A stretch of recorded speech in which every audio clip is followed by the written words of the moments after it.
Now on this channel I've not spoken about any updates to the Quest since probably hand tracking was added, which I think would have been in 2020, 2021. There's good channels like BMF who covers pretty much every single update. They're on upload, they're on websites, but personally I don't even know sometimes when it's updated. Like I can go in from one year to the next year and not really see much of a change. But I think it's version 83 that I've been added to for the public test, and it is a bit glitchy. There is problems, you know, even some icons don't look right. There's a lot of good going on, and I'm going to start with the biggest thing for me, and that is kind of the removal of Horizon content from my app library. So in the past, I would go into my game library and there would be Horizon games mixed in with my games library. So I'd go in there and think, I don't know that game. I don't remember ever downloading that game. So it felt like they were trying to trick me into using these Horizon worlds, basically, these Horizon games. And the reason I want to make this video is because if any of you follow me on Twitter, or X as it's known, I've been very verbal about how fed up I am with having Horizon shoved in my face every single time I put my Quest on. And it was getting to the point where every time I put the headset on, there was always like one or two things I needed to get out of the way to get into what I wanted to do.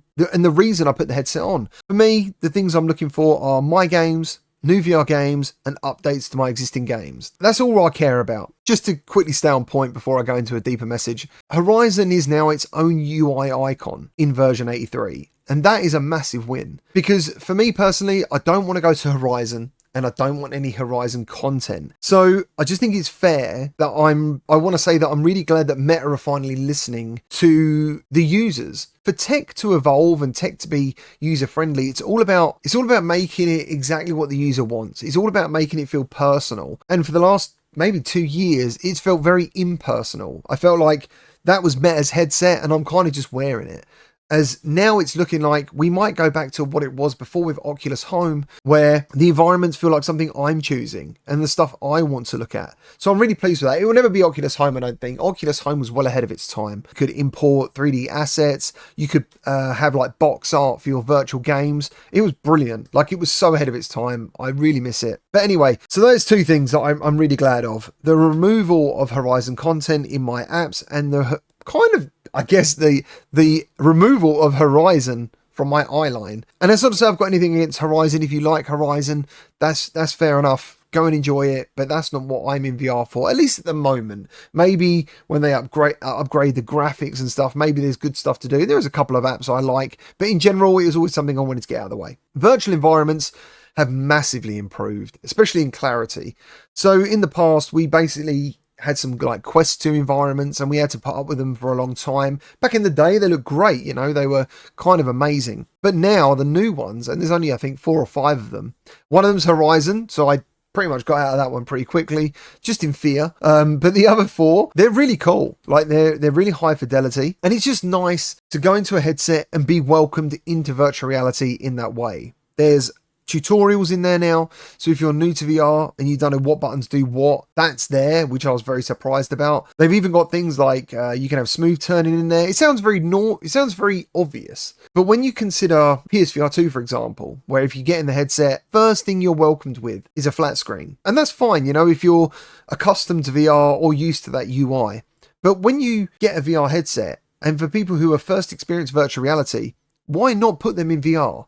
Why not put them somewhere where they can think, oh, wow, this is amazing. You know, that's your first opportunity to wow someone. I think Meta have nailed it on this one. I like it. I like being in these virtual environments. They look stunning. There's some extra things in the menus I've noticed. Basically, there's something that does head stabilization. I've not really seen it in effect. I don't really know what it does, but it's there. Your app icons have a nice little shine over them. That's pretty cool. And there's remote desktop as well. So you can basically interact with your PC wirelessly instantly without having to fire up any other apps. I think that's just cool.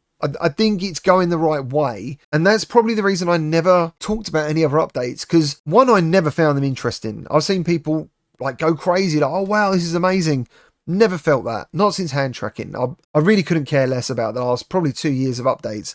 But this one is really cool. The app icons as well are laid out just like Apple. They interact like Apple as well. You basically point at them, hold down a button, you get a drop menu.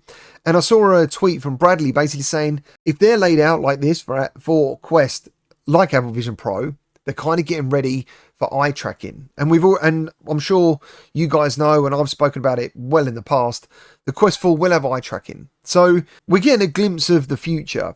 And I kind of like the direction it's going. I like that it's going to be a user-defined experience. It looks good. It looks very simple. And there's lots of extras in there to help people learn about VR before getting like too carried away, or maybe even stop them getting motion sickness too quickly. So yeah, that's pretty much it, man. I'm just pleased that Horizon is out of my eye line and I can go back to just being interested in VR.